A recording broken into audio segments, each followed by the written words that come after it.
Sur la scène du Forum de Doha, le président Bassirou Diomaye Faye a partagé sa vision du Sénégal et d'une Afrique décomplexée, ambitieuse, résiliente et résolument ouverte au monde. Une vision axée sur la gouvernance juste et durable pour répondre aux aspirations du peuple souverain qu'il a porté à la tête du pays.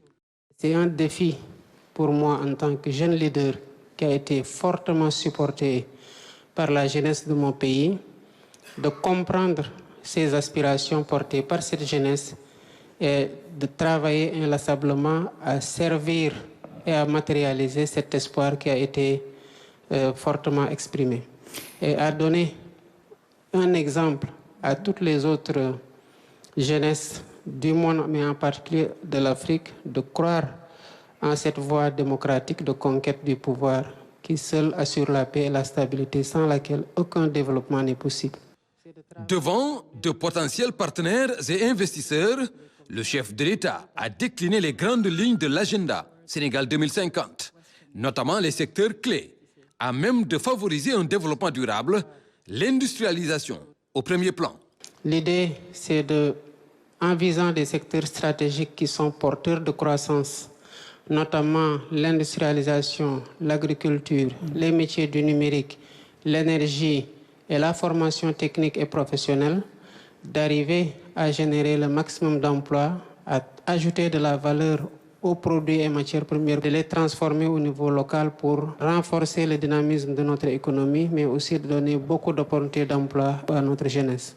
Avec un environnement des affaires favorable, le Sénégal se positionne pour une nouvelle impulsion au partenariat en mettant l'accent sur la diversification. Le Sénégal n'est la chasse gardée de personne si ce n'est celle du peuple sénégalais qui seul est habilité à veiller à ses intérêts.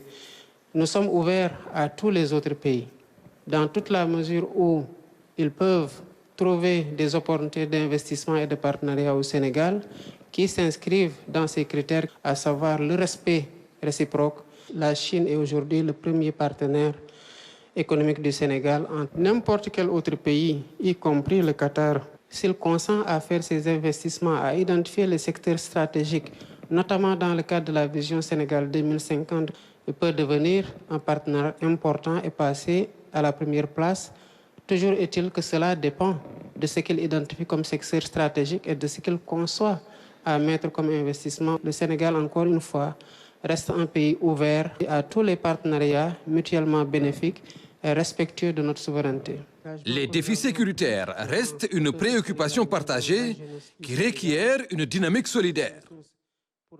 Acteur clé sur la scène internationale, le Sénégal réaffirme sa position et prône le dialogue, gage d'une paix durable. Nous gardons la même posture consistant à favoriser le dialogue et à permettre que les différends puissent être réglés par justement ce dialogue et la concertation entre les différents pays, notamment au niveau ouest africain. Et cela est d'autant plus important pour nous que le Sénégal croit fondamentalement qu'il faut bâtir des ponts entre les peuples, entre les États.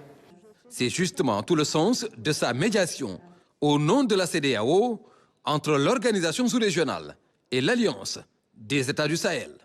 Rien n'empêche aujourd'hui de maintenir l'Alliance des États du Sahel puisqu'elle est déjà là et elle répond à une réalité sécuritaire à laquelle ces pays font particulièrement face. Mais en même temps, cela ne devrait pas, de mon point de vue, expliquer une désintégration de la CEDEAO pour le rôle que cette institution-là a joué dans le rapprochement des peuples, dans la facilitation de la circulation des personnes et des biens. L'Afrique a besoin de parler d'une seule voix pour être entendue, de se concerter pour trouver des solutions endogènes à ces problèmes et aux défis que nous partageons avec le monde, notamment la lutte contre la pauvreté et les défis liés au changement climatique.